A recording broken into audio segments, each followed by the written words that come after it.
Alright, we got no blunt started because I'm a poor bitch right now, but this is going to be a really fun episode for me. This is Who the Hell Are You with Dustin Cernock.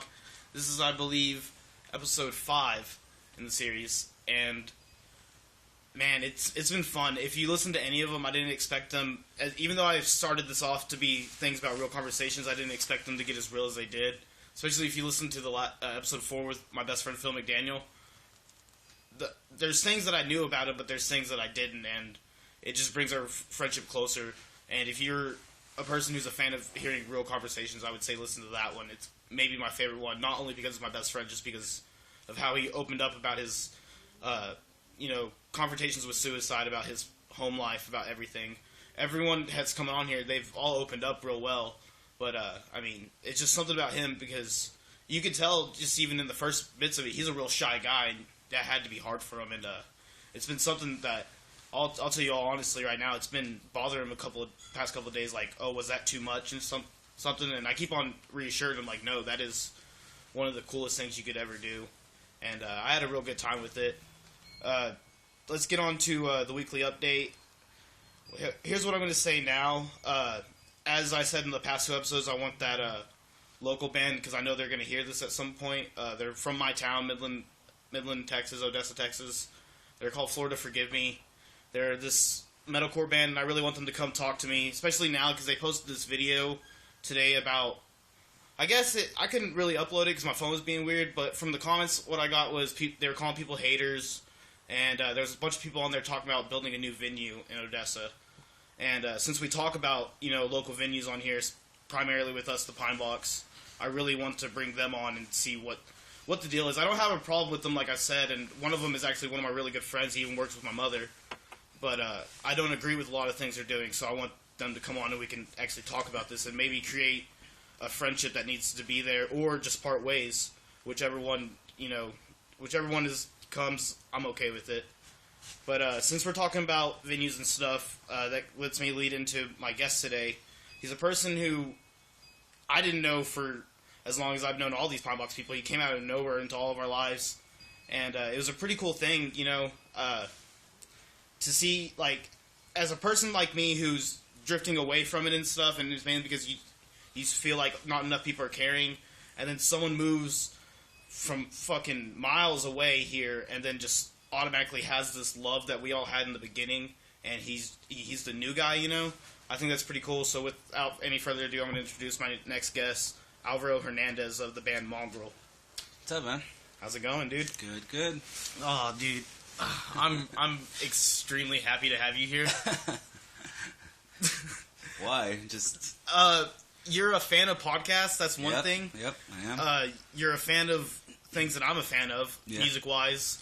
You're a cool-ass dude to talk to. And I would just say, there's something that I see in you that I want to know, and I'm going to get into that in a bit, but first off, let me ask you, who the hell are you? Just a dude. I'm 25 years old. Was born in El Paso, Texas. A few days later after that, I moved to Mexico. Remained in Mexico, all around Mexico, for about 14 years or so. Mm-hmm. So pretty much, I was just born here to, like, what comes with the, like, benefits of being born here, you know? Okay. And just moved back and grew up over there, and then came back. I probably was like 13 or 14. And so, I have that culture, this culture. Yeah. So I would say I'm, like, about that, I have different points of views and things.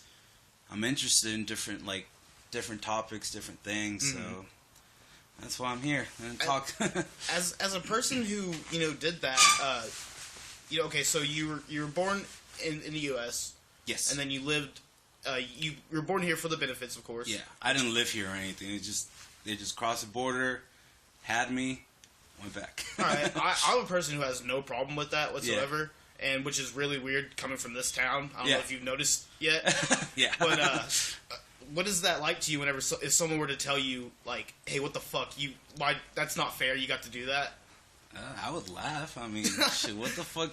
I don't know, man. What the fuck do you care what I do or what my parents did, Yeah. I wouldn't take like offense to it. It's just like, well, that's what they did. You know, I can't go back in time and tell them it's not fair for people that, I don't know, care about that. I don't know. I don't I've heard shit like that, but I don't give a fuck. I didn't do it. Like, you know, like, I don't see any harm in it. Yeah.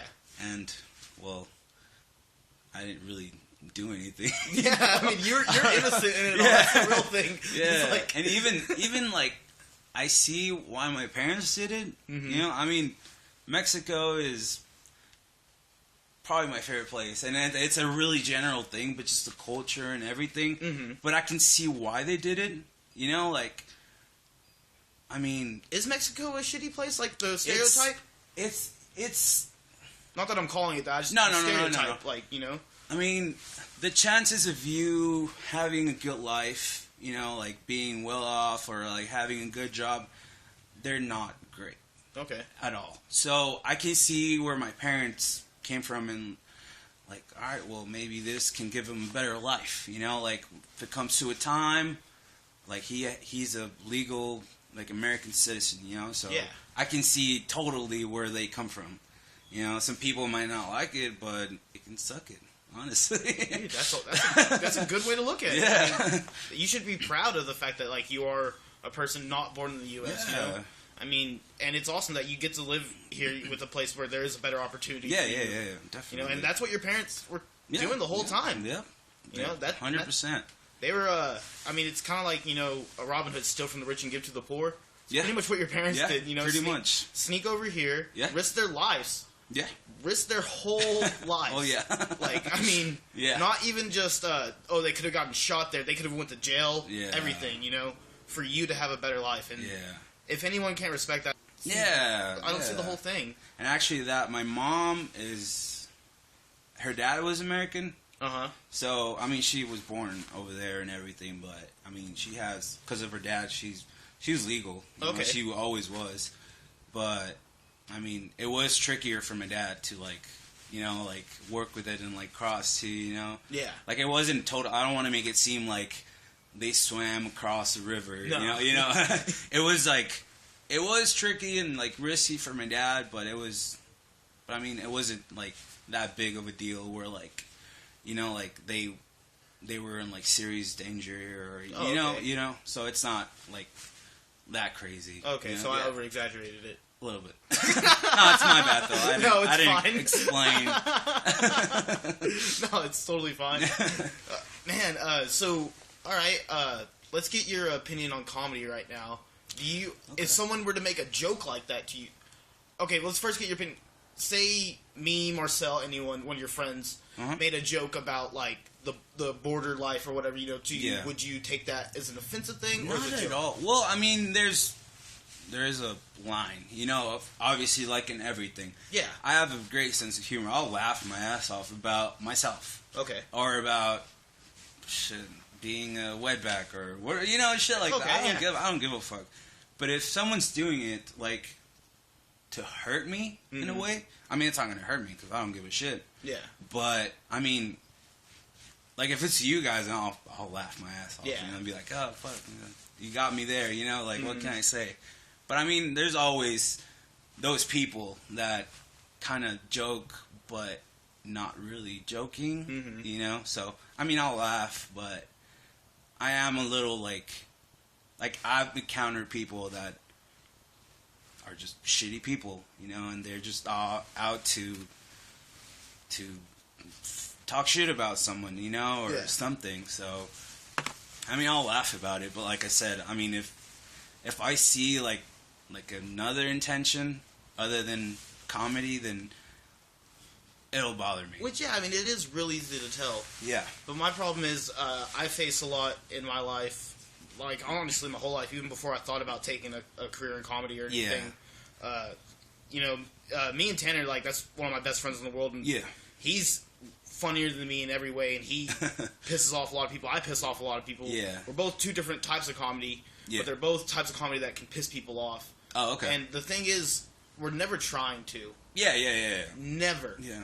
But it just always does, and we always kind of look at things. We follow by this this rule of comedy, which is set in place by Matt and Trey from South Park. Okay. Either it's all okay or none of it's okay. Yeah. You know, like, they had that whole thing with the Muhammad scandal. Yeah.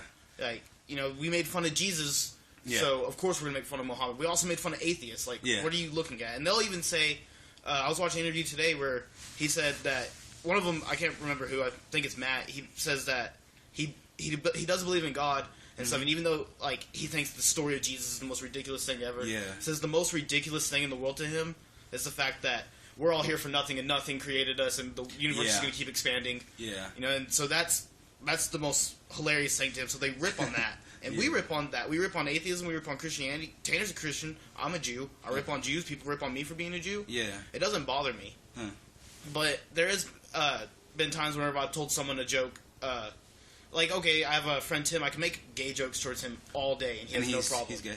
Yeah. Oh, okay. I mean, he's a gay man. Yeah. Yeah, and so, he's, like, just... He has no problem with it whatsoever. Yeah. Other gay people, I can't make those jokes with them. Yeah. Even though I'm not trying to offend whatsoever. And I would never be like, oh, you're a faggot. Yeah, you know? Yeah. I mean, I hate that word, but I'm not going to treat it like Voldemort and Harry Potter where we don't say it. You know? I mean, it's there. It's a word. It exists. And it's a terrible word. And I hate when comics use it, but my theory on that is just don't listen to that comic. Yeah. If you know, like... that if you go see a comic and you know he talks about certain things, then just don't go. Like, why are you going to do that to yourself? Yeah. You know, he's doing his thing. He's not going to change because you don't like it. Exactly. He's not going to give a fuck about you not being okay with that statement. So just don't go. Yeah. Oh, yeah. Oh, dude, that's why I think, like, I don't know, people like Joan Rivers, which even... People will tell you all the time, you know, females aren't funny or whatever. Go watch a Joan Rivers set. It's one of the funniest stand-up comedians ever, and she doesn't give a fuck. Yeah. There's just no lines. Yeah. And I love that. I respect that more than anything. And she'll even say things where I'm like, oh, I don't agree with that. Yeah. But I can still laugh, and even if I don't laugh, I'm just like, well, whatever. Yeah. I won't remember that. Yeah. Do you, what kind of comedy are you into? Well, I don't know. Like, I'm not, like, super into... I like comedy, but I'm not, like... I don't really know many comedians.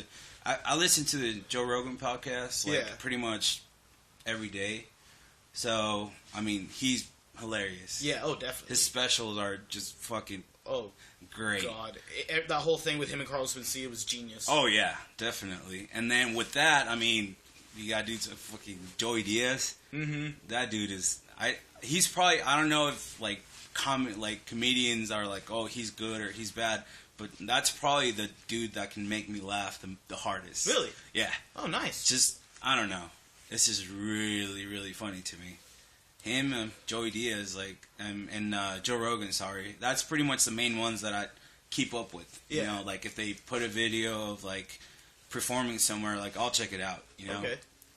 But yeah, I don't know, like, I'm not super, like I don't go checking new comedians, you know, or not because I don't like it. I just don't. I don't know. I just don't do it. Okay. I mean, there's nothing wrong with that. Are you whenever you are a viewer of things, are you a more serious viewer of like dramas or comedy shows, anything like? But when it comes to comedy, or like whenever you're like, okay, you're gonna sit down and put something on Netflix or the TV. Are you gonna go? Usually, like, you know, your majority are you going to go for a drama, a comedy, or what? I usually go for dramas. I don't know. I guess it depends, too, like, what I feel like. But mostly, yeah, it's either, like funny, so, like, comedy or things that I can learn from. You know, documentaries and such, yeah, stuff like that. But yeah, I mean, I do like funny movies, you know, comedy specials.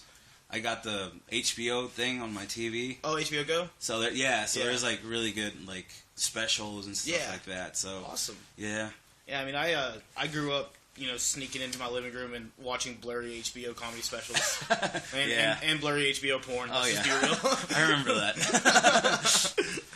Yeah, I love HBO. I think that was one of the, like the groundbreaking things for me as a child.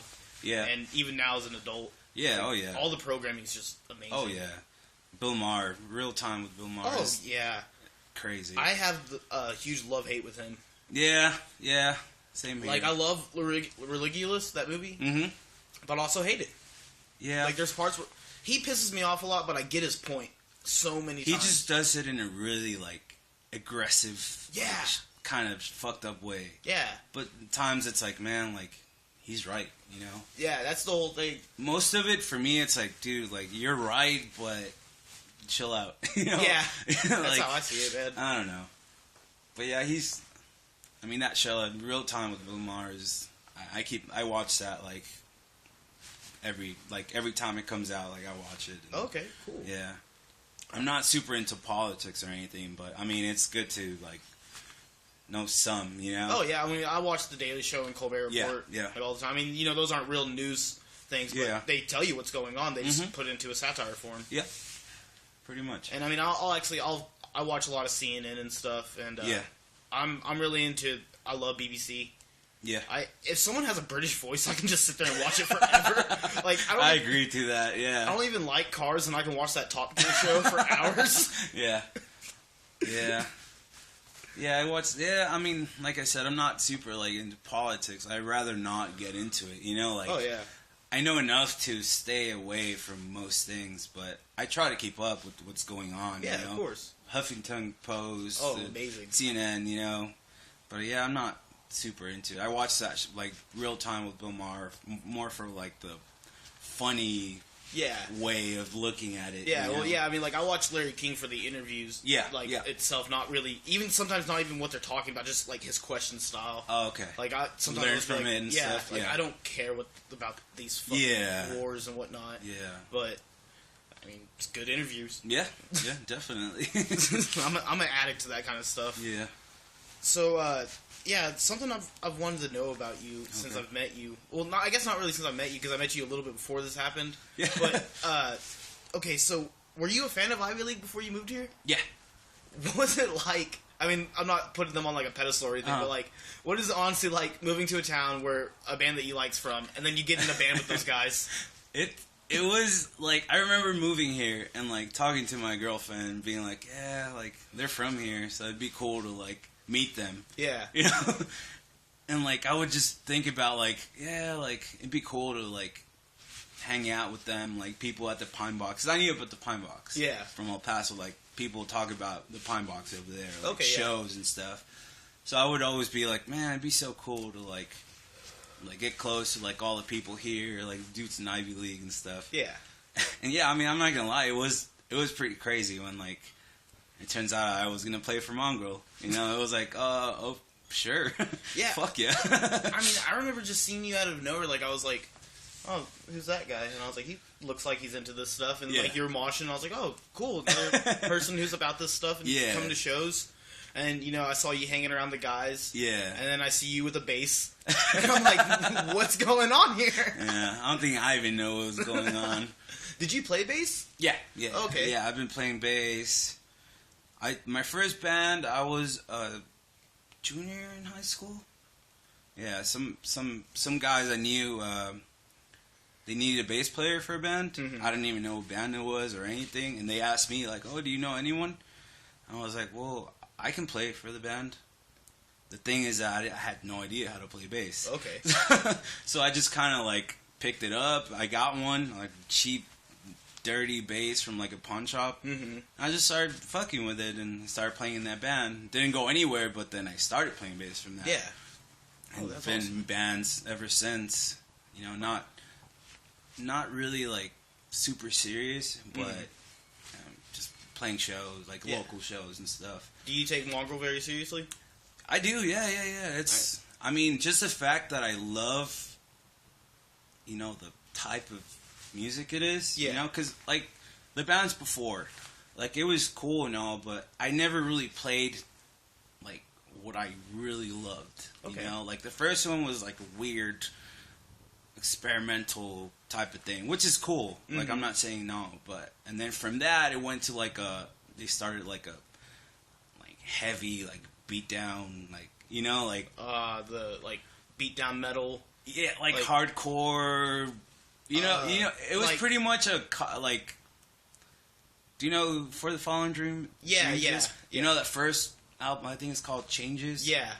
That type of stuff. Without the pretty? Or did it Yeah, have the some pretty, but not really. Okay. But yeah, like that real chuggy just... Yeah, which is mosh. cool. Like, I mean, I'm not picky when it comes to music. Yeah. Like, I'll listen to anything. But yeah, that one, and it was like, oh, it's cool, but it wasn't really like, serious. I wasn't like 100% into the music, you know? So it was like, cool. And then after that, I joined the band Triumph Over Shipwreck. You were in Triumph? Yeah. Really? Yeah. Dude, that's one of my favorite death metal acts. Really? Yeah. Hell yeah. Yeah, they're I sick. love that band. They're sick. They're sick dudes, sick music. Yeah, their bass player quit like 2 weeks before a tour. Mm-hmm. And they're like, we kind of need someone. And I was like, man, I don't know if I can learn. Like, their shit is crazy. Like, their shit is like... You're all over the fucking bass if you're playing bass for them. God, Yeah, I've seen that guy. So or like those guys play bass. Like I was like, I'll try, you know. And in 2 weeks, I learned the set. I learned pretty quick. Like I learned it like in like a week and a half. Okay. And I went on tour. Oh wow. Nice. Yeah, it was like, sure, I'll do it. I didn't have a job. I didn't give a fuck about it. And I was like, sure, I'll do it. But still, it wasn't what I wanted to play, or like I wasn't really like super into that type of music. It was fun and all. Oh yeah. But yeah, when it comes to Mongrel, like it's a band that if I wasn't on it and I had no idea who the people were, I would listen to it probably every day. Okay, awesome. So with that being said, like I love playing for it. Like it's like a, I don't know, like it's like something really good that happened to me, and like I don't know, I love playing. I love the dudes. You know, it's fun. So I do take it serious. Yeah, I mean, I'm really glad you do. Like, as a bassist, you know, like, whenever it comes to musician style, like, I consider myself a bassist. That is the main instrument I play. I love guitar and drums and everything. But it really pisses me off, especially, like, whenever I got into hardcore. Like, I started playing bass with metal bands, you know? Okay. And, like, I was real into it. I was in this band that was from our area for a while, Here Lies a Hero. Just like a lot of people I've heard of it. Yeah. A lot of people here don't like them, or a lot of our friends aren't fans and stuff, and they only listen to it because I was in it. And like I understand, it's something that they weren't really into, and I make jokes about them. But those guys were some of my best friends in the world, and I do have a love at one point in my life for that style. Yeah. I was playing it, then I got into hardcore, and I saw that there's all these bassists not really giving a shit, you know? Yeah. And that really upset me. And then I heard Take Offense, and whenever I heard those bass lines, like I was like, that's what I want to do in a hardcore band, and I want to make it different. And that's what I tried to do with Callous. Yeah. And then like whenever Mongrel was looking for a bassist, I was like, they need someone. I was like, you know, I don't want to say like I didn't want to do it first of all, just because I love Mongrel and I want to see them. Yeah. And you know, I didn't ever like ask or anything, but I wanted someone who would have that drive like me, and I feel like you really do because you make the bass stand out. Yeah. And thank you. Dude, yeah, of course, man. That's top notch in my book if you're a bassist who actually cares. Yeah. Because I've been in tons of bands with other bassists where they're just like, oh, I'll just play what you're playing. Yeah. Fret for fret. And you can play fret for fret, but like you go with the drums, you know, you actually keep a rhythm there. And especially for a band like you where you have one guitarist, you know, you have to stand out even more. Yeah. And I love that you have that drive. Thanks. But it's a crazy thing. I don't know, to me at least, like playing in a band like that, especially with dudes that I got so close to. You know, like in El Paso, I have my friends that I pretty much like known for years, and you know, but I don't know. Like I got here and it just felt weird, like in a good way. It felt weird how cool everyone was. Okay, you know, like. Back in El Paso, like, the scene is cool, like, the people are cool and all, but I never felt, I don't know, like, part of it 100%. Okay. You know? So, I don't know, just getting here and, like, everyone being super cool and, like, fucking a month later, going to shows, I'm playing for Mongrel, practicing, you know? It's just a great thing, honestly. Yeah. Like, it's great to me. I could see that, man. Yeah. I mean, it has to be like kind of like a dream come true. Yeah, in a way. Like, God, you move to this fucking bumfuck town, you know, where it's just like the oil boom is huge, and you find a little scene, and then you find your place in it. Yep. And I'm glad to have you there. Yeah, like thanks, like man. you know, I don't know if I care about the Pine Box or not. Uh-huh. I don't know if I care about local venues in general. Yeah. But like people like you make me care again. Thanks, and it's man. like, you know, and there's always that constant battle with me where I'm like I also, you know, I don't have a car right now. I had car troubles, so I'm carless. I can't get to as many shows as I used to. Yeah. And so that might be a little bit of it, because whenever I do go to the shows, I'm like, oh, I love it. This is what I'm about. Yeah. But the second I leave, I'm just like, oh yeah, I don't like this. I don't like that. Yeah. But it's weird. I also get super pissed off whenever I see anyone dissing on it. Yeah. And that's what makes me think, like, you have to care a little bit. Yeah. Like, I stand up for it as hard as, you know, a Republican stands up for Fox News.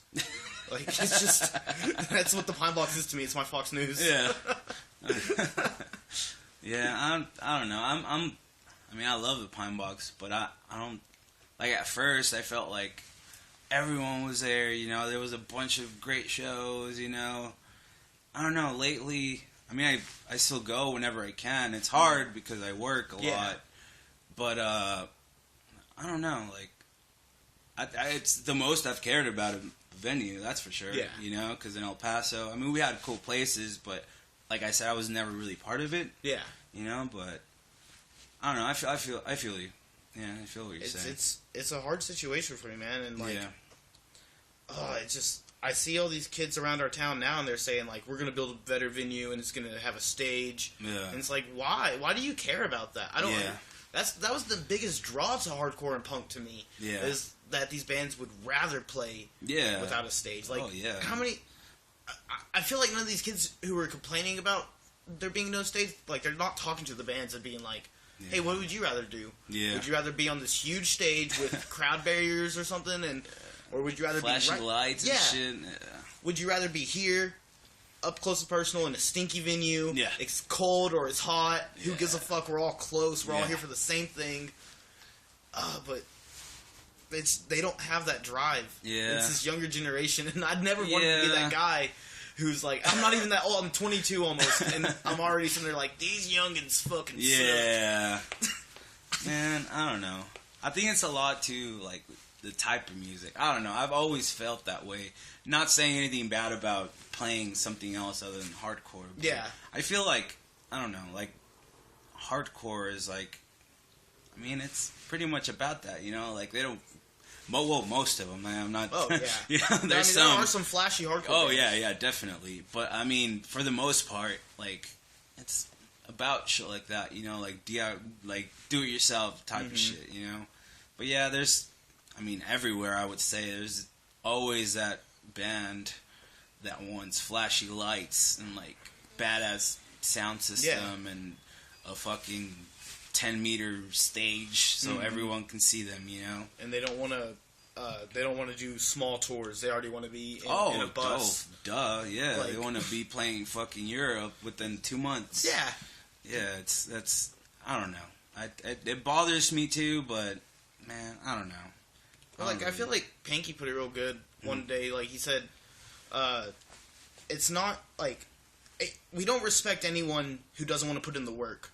Yeah. You know, like, as people who have been trying to put in work and it's failed, and it's failed and it's also achieved so many times. Yeah.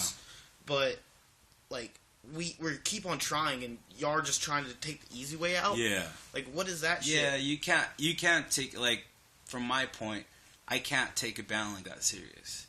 I can't take a band that choreographs the set and gets fucking, like I said, I keep mentioning the lights, the flashy lights, and the, I don't know. Oh, I'm not, I'm about that if I'm going to something like, okay, maybe if I was going to, like, a Justin Timberlake concert. Yo, fuck yeah. Bring fucking the whole show and impress the shit out of me. Yeah. But not, I mean, underground music isn't the place for that. No. It's never been. And it's not a place for, like, either for, like, bands that, like you said, like, they start off and they already have, like, fucking, like, if they were, like, a huge touring metal band, you know? So, yeah, that's, you can't respect, I mean, I can't respect a band like that. Like, for example, we were talking about Triumph. Yeah. Those motherfuckers have been, like, together, well, not the same people, but, like, pretty much the guitarist and the drummer. Yeah. They've been a band for 14 years? God, I didn't even know that long. Yeah, they were Abenak before Triumph Over Shipwreck. Okay. They've been going at it. They work their asses off. Yeah. Like, they tour, they eat fucking ramen or, like, fucking weird ground beef from the gas station. And I know because I was on tour with them and I had to eat the same thing. But, like, they've put in work. You know, so like a band like that, I respect the shit out of them. Well, yeah, I mean, let's go ahead and say like it. I mean, it is a stereotype, which is something I usually don't like. But it's mainly the genre of, if you want to call it deathcore and metalcore, who do that, and we can lump Triumph in that genre. But I want to lump them out because they're not doing that stereotype of just being like dicks. Like they have like that hard. What is the stereotype of hardcore drive? Yeah, that mentality. And, And I respect that. Like, I already was a fan of their music. Yeah. Because, I mean, I'm a death metal fan through and through. I got into it whenever Black Dahlia was first starting out because my brother was in the death metal scene before there was a hardcore scene. And so that's my roots and stuff. And I got into it before there was as many breakdowns and stuff. Yeah. And there's bands like that I do love, like Triumph and stuff. And this band Conducting from the Grave. I love that stuff.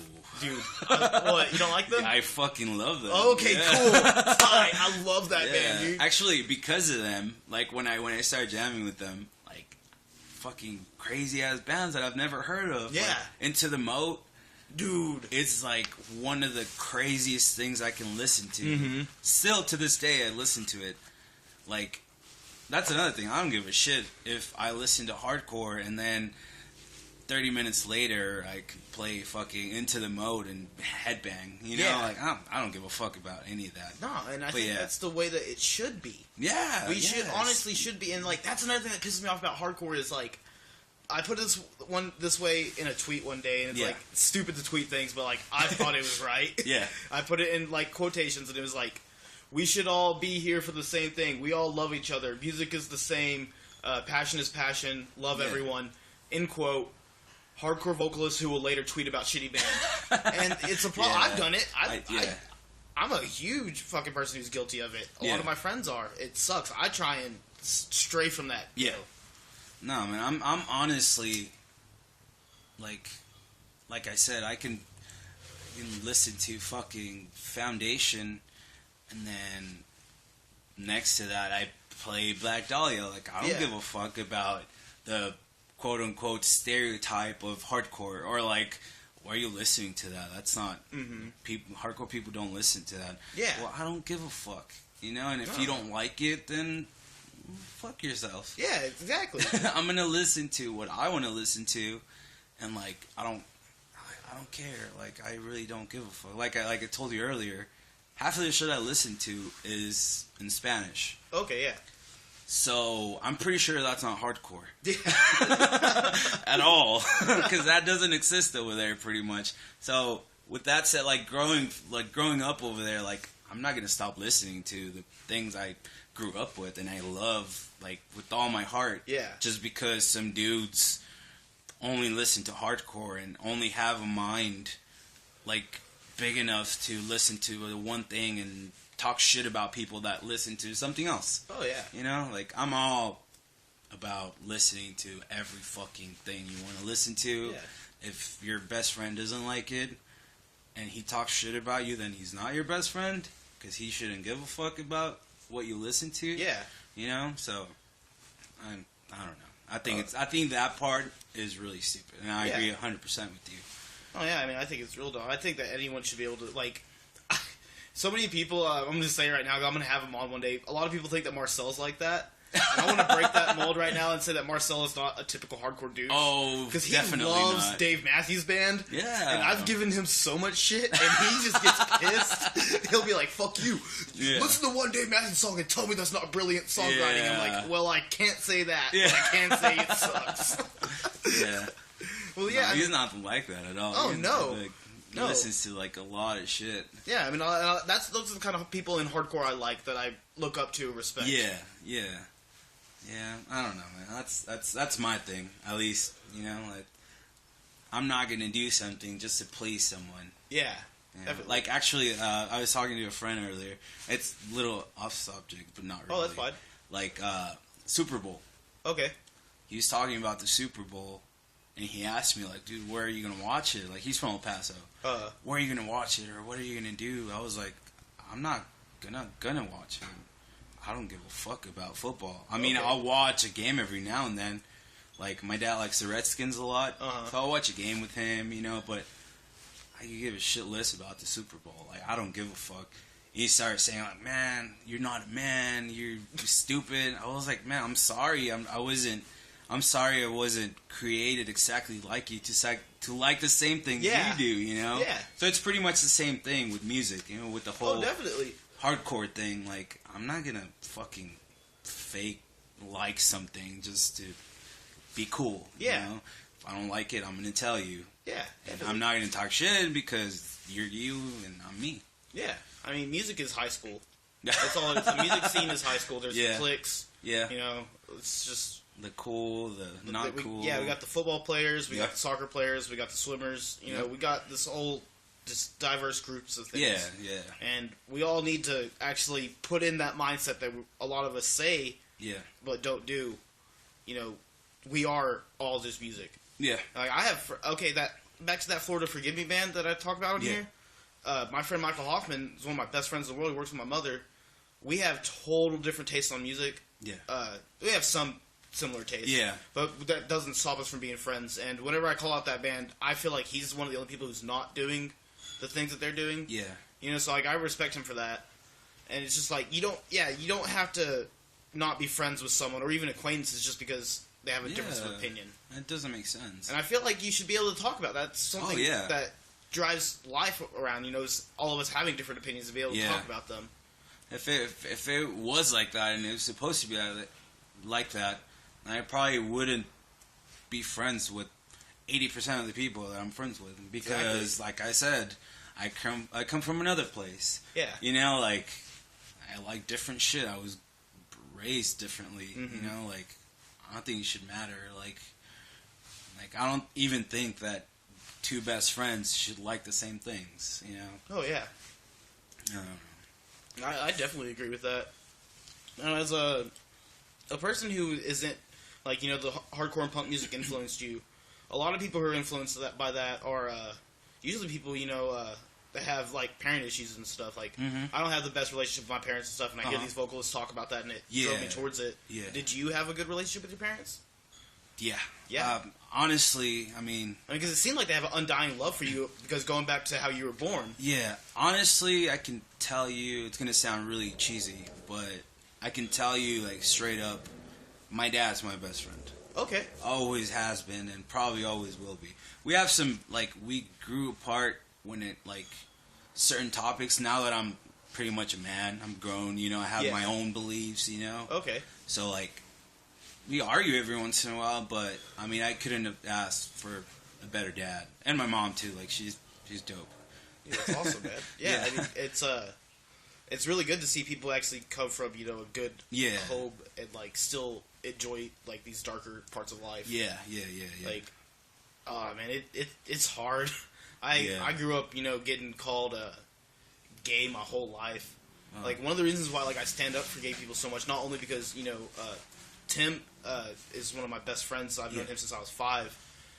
And, you know, whenever I found out what gay was, I was like, oh, that's him. But even before he came out to me, I was like, that has to be. He's gay. Like, it just has to be. And I was like, well, then I'm not. I know I'm not. Yeah. Why are my parents, why are my family, my brothers, my sisters, my cousins, all of us, they're calling me a faggot every day. Yeah. They're telling me you have to be gay because you like feminine things. Mm. And it's just like, it was so hard growing up. Like, and I'm not going to say, like, they provided for me very well, and they were nice and stuff, but they just always had that, they're like, he has to be gay because he enjoys listening to his sister's pop CDs and stuff, and it's like, that's all I had at the time, and I love that because now I have appreciation for that. Yeah. And I have to be gay because I have more emotional issues, like, it's just a really stupid thing. And it's a really dumb, like, old way of thinking. You know, old people, like, not old people, but, like, back in the day, like, oh, you're wearing a pink shirt, you're so gay. Yeah. You know, it's like, well, I mean, now we know better, you know, but it's just so dumb that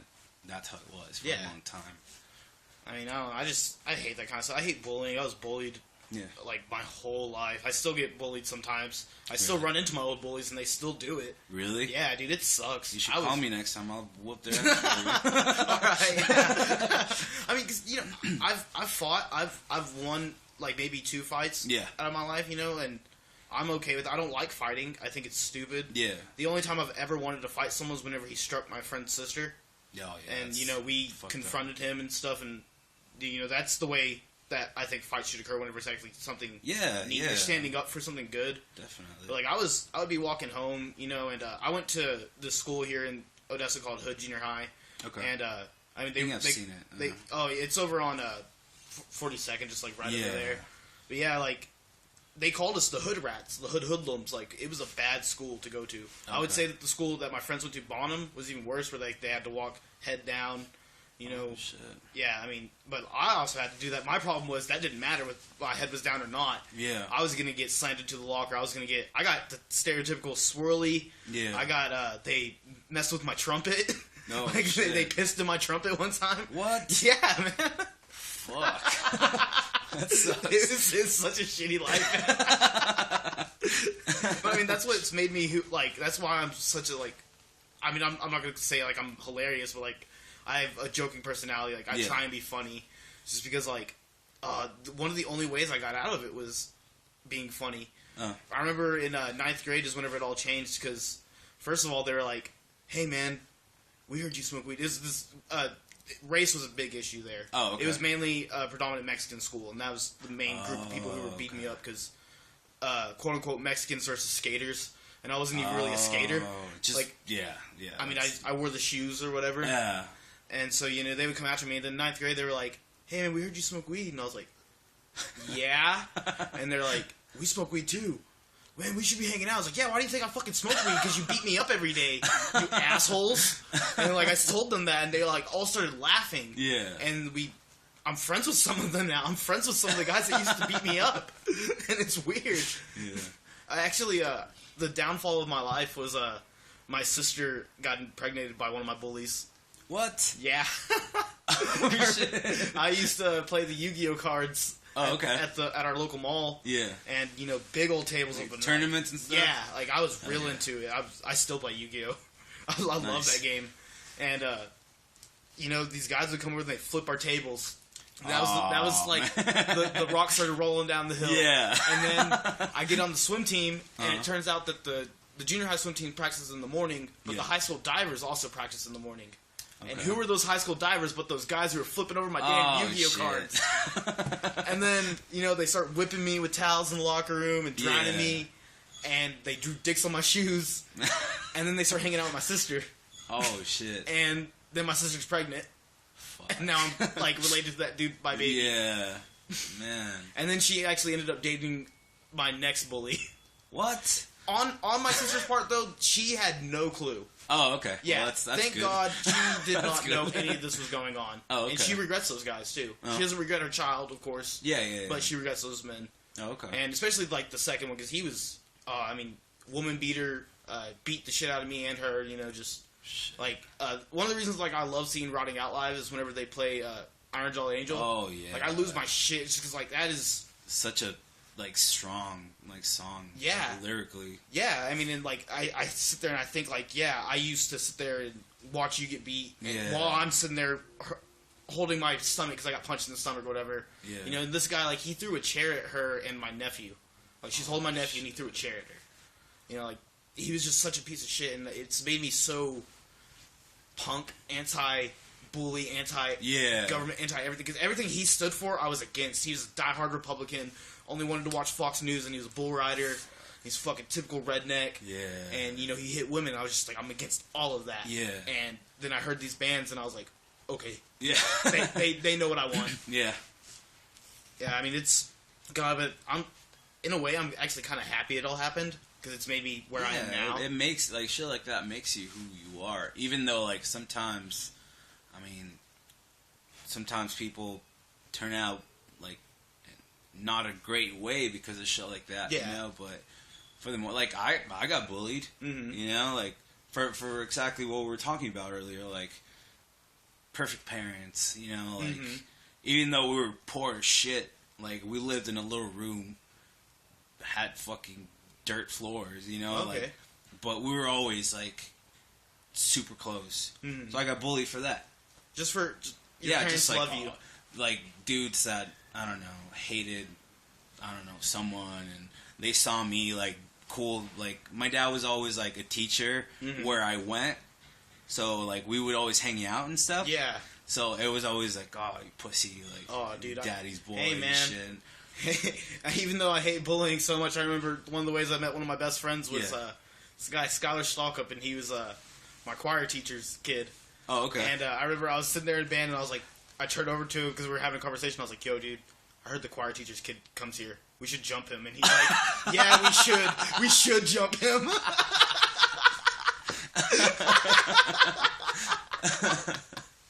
So I know like how that can be with the teacher's kid, and I wasn't gonna jump him. Of course, I just wanted to, kind of hound him a little bit for being a teacher's kid. But I mean, when you're younger, that's a huge thing. Yeah. Like, oh, you have to be perfect because you're a fucking teacher's kid. Yeah. Yeah. God. Yeah. I grew up with that until I grew a lot, and then they stopped because. I mean, you're a pretty big guy. Yeah. So like around. It was probably like 6th, 7th grade. Like, they stopped talking shit because they realized that I can probably do something about it, you know? But yeah, I mean, that was a big thing. Like, shit like that. Just like, I wouldn't do, like, bad shit. Like, I wouldn't, like, talk shit to the teachers, you know? I mean, also because they would tell my dad. Yeah, of course. But yeah, I mean, a lot of that shit. Like, I went through a lot of that shit. Like, bad, yeah. Yeah, I mean, I got beat up in elementary because my mom was a cafeteria lady. Oh, really? Yeah, it's like she's not even fucking teaching. Yeah. What the shit? She feeds you. Yeah, dumbass. she has the worst job here. Yeah. Yeah. God, I don't understand bullying. I even whenever I was like looking back, and there's times whenever I bullied, I'm just like, oh, yeah, you're a piece of shit. Like, what was the point in that? It's just, I mean, a lot of that too. I mean, I'm not saying it's okay, but I mean, you realize that you were immature and you're just dumb kid. You know, it's like, man, I fucked up. You know? Yeah, definitely. That's a big part of it, like accepting you fucked up and learning from it and being like, well, I'm not gonna do that shit again because it's fucking stupid. Yeah, of course. Yeah. Fucking, God, dude. So wait, you lived in a place with dirt floors? Yeah, dude. Like, how is that? Terrible. Like, do y'all just set a blanket down, or do you sleep on the dirt? It was like part of it. There was a little. It was like a room with a little tiny room apart, like part of it. You know, so it was like it was a house for poor people. Okay. It was like the shittiest little room. It's like a shack, pretty much. Pretty much what like a college kid here would live in. Like a really poor one. Oh, really? Yeah. Oh, man. Yeah, and it was bad neighborhood. It was bad all around. Was there like? Is the area you were in, was the cartel a thing, or has that just barely become a thing? I don't know much about it. Not at the moment. No, it wasn't. I mean, of course, you saw brand new, badass trucks with dudes with sombreros and shit. Yeah. And you knew that they were those people. Mm-hmm. But it was never that big of a problem until recently. Huh. Yeah. I mean, there was drugs, there was fucking, like, hookers and shit. Okay. But I mean, it wasn't that, like, I guess I didn't really feel like it was that bad, because I was a kid, you know? Yeah. I didn't give a fuck. I was riding my bike, you know? But yeah, it was rough growing up. Like, all those, like, I would say till I was, like, around 10, it started getting better. But yeah, I grew up, like, really, really poor. Do your parents live here? Yeah. Do they live in Odessa, Midland? Yeah. Oh, really? We actually moved. My dad was working here a couple of months before I moved. So he got a house. So we're kind of like renting together. Is he on the green card? Is that how he... Yeah, he's fuck, I don't know how it is. Like, he's about to turn into a resident.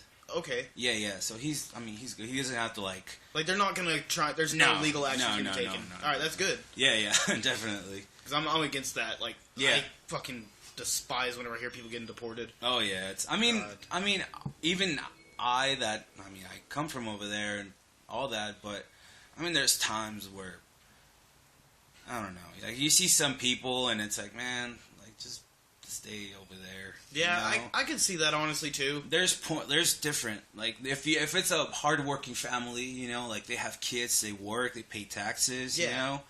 I mean, come on. Like, why are you going to do that? The reason why I'm totally for it is because I see it as the same thing with people who get, like, food stamps and abuse them. Yeah. The good outweighs the bad. Yeah. There's more people trying to do a good thing than a bad thing. Yeah. So we should think about that. And not focus only on the bad. Yeah. Because that's what people do. Like, oh, they're probably selling food and buying drugs. And it's like, well, some are. Yeah. You know, there's always going to be some shitty people doing bad things. There's always going to be one person who fucks it up. Yeah. But there's always a single mom that has 2 jobs and doesn't have enough money and needs help. Yeah. You know? I mean, you need to look at that too, not just the shitty things. Yeah. And, dude, that's an awesome way to look at it. I've never gotten to talk to someone who's actually, like, lived like that. I have friends in Laredo and stuff, but they... Yeah. And, like, they're just like, oh, it's Mexico, whatever. Yeah. You know, but, like, you actually have lived... Yeah, like, I see that... Thing. I see that a lot, like here in El Paso. Like, people are like, oh, Mexico, yeah, my parents are Mexican. But it's not, like... It's another thing where when you lived over there, like, pretty much half of your life, you know, been through shit, like... The culture, you know, it's a little different, you know. But yeah, I'm proud of it. Yeah, 100%. Good. You definitely should be. Yeah. You know, I'm only a quarter Jewish, but okay. From what I've found with like my walk with faith and stuff, is I totally side with that. Other than stupid like Old Testament believings, like a can't eat pork and stuff. Like I don't side with that, but someone makes a rude Jewish comment towards me, I honestly get a little upset. Yeah. Like, whenever... Like, I remember this one time, me and Philip were in Corpus Christi, and we were at this little backyard get-together with some friends there. And there's this younger guy there, and he's sitting there on his phone, he's, like, reading racist things, you know, like, those racist jokes. Oh, okay. And we were like, alright, whatever, you know, you're young, you're into that. Yeah. And then, he got to a Jew page, and he said, I let him say 3, and I was like, alright, dude, that's whatever. I was like, stop. I was like, I'm Jewish, so stop. Yeah. And he kept going. He just kept going, and everyone was like, I walked away. I was like, I'm about to beat his ass. Yeah.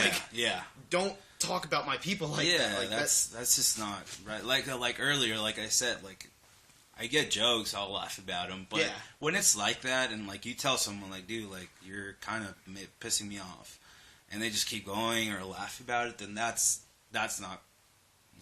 That's not comedy. Yeah, it's not comedy. That's just being a fucking idiot. Yeah.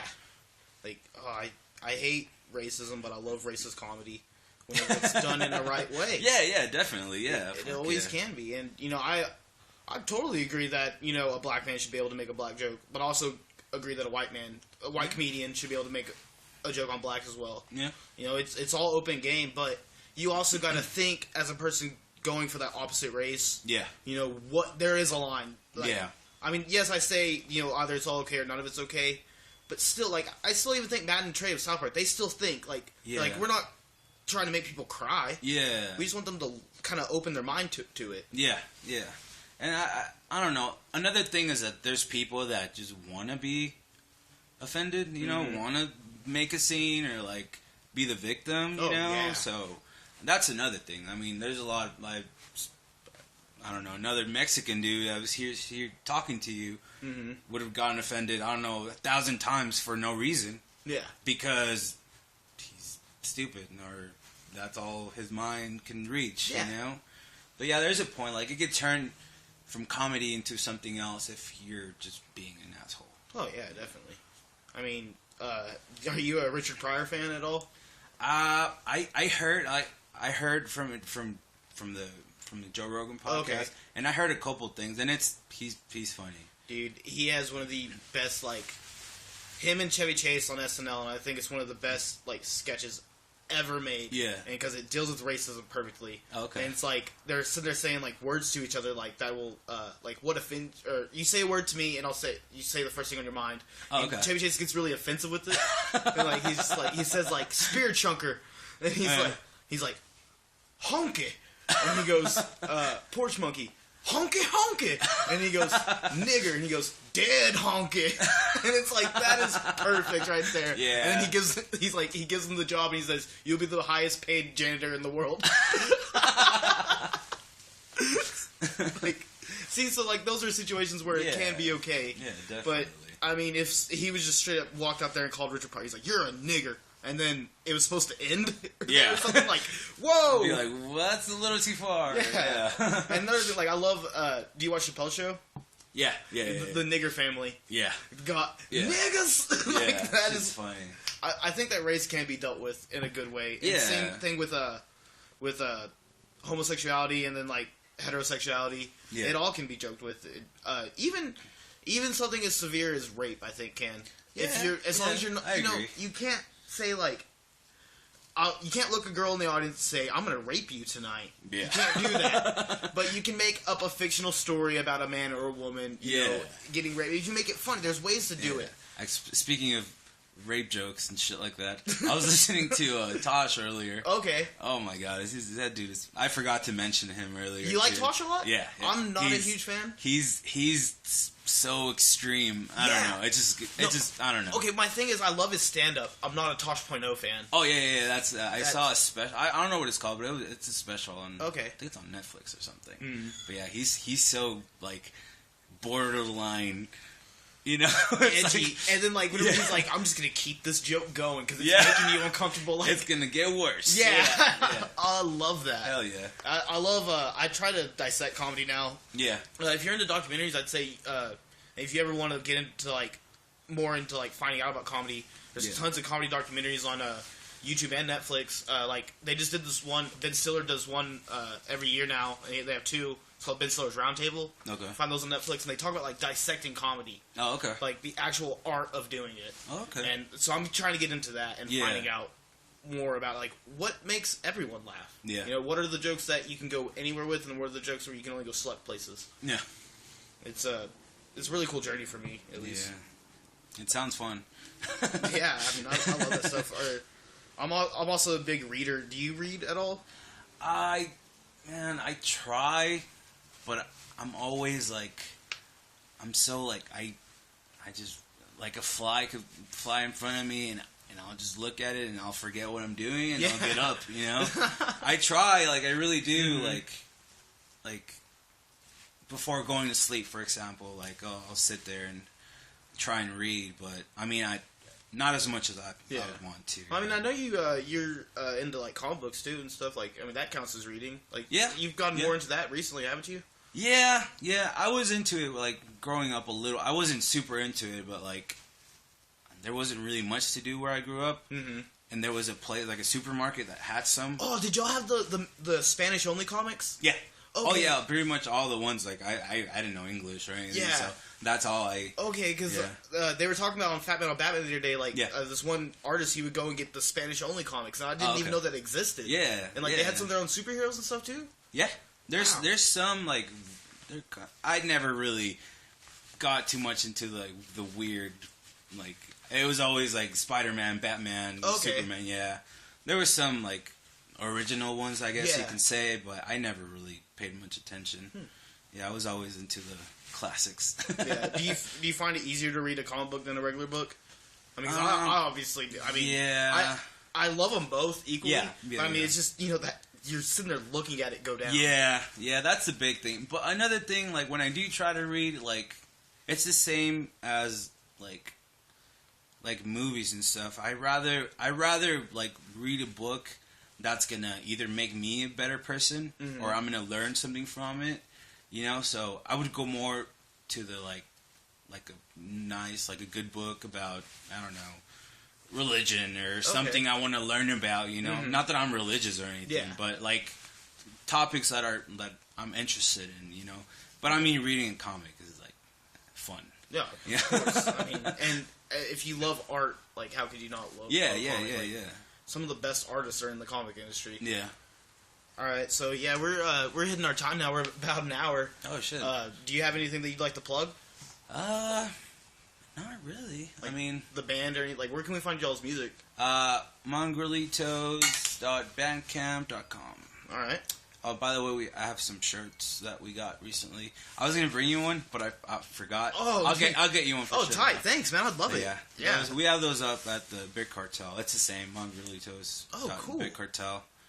But yeah, we're not doing much right now, but soon. Yeah, I mean, Josh's living in Austin. Yeah, he moved, and I'm moving. Oh, where are you moving? Austin too. Oh, really? Yeah. Cool. Couple months from now. Oh, hopefully. You got a job up there or something? No.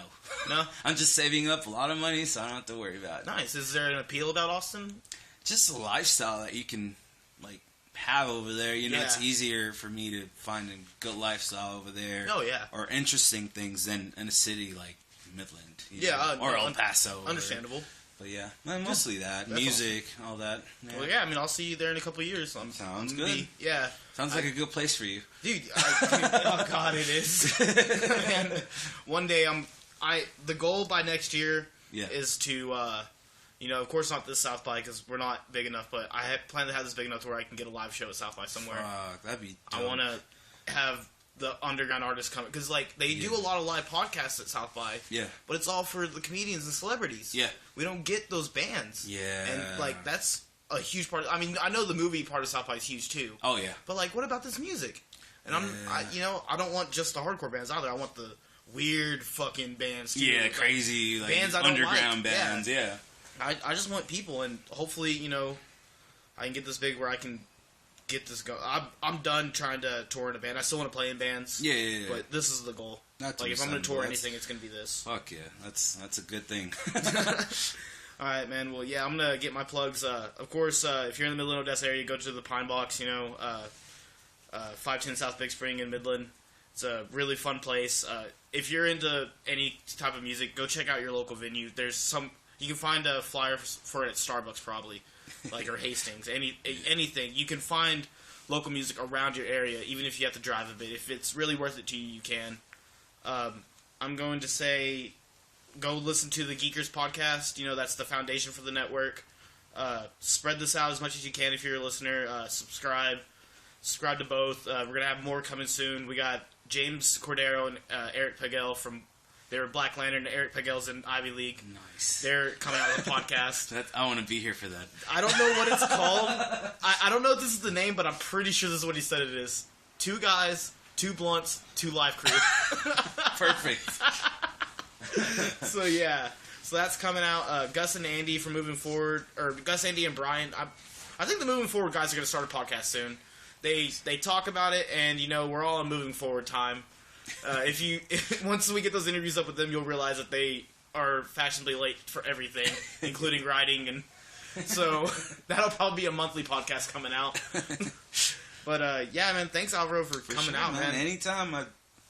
I feel like there's more stuff we should talk about, so it'd be cool to come back. Dude, you're always more than welcome. We're gonna have you on Geekers soon too. That sounds good. So, yeah, man. All right, well that's it. This has been Who the Hell Are You with Dustin Cernock, and have a week.